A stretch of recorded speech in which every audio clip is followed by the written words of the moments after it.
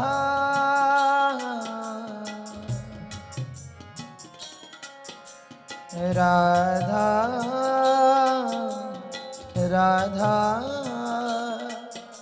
Radha Radha Radha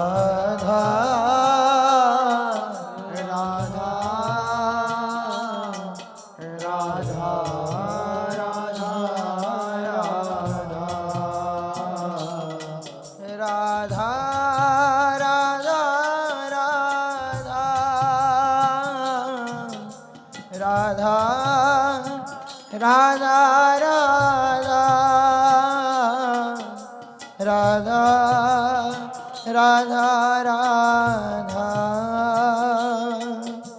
Radha Radha Radha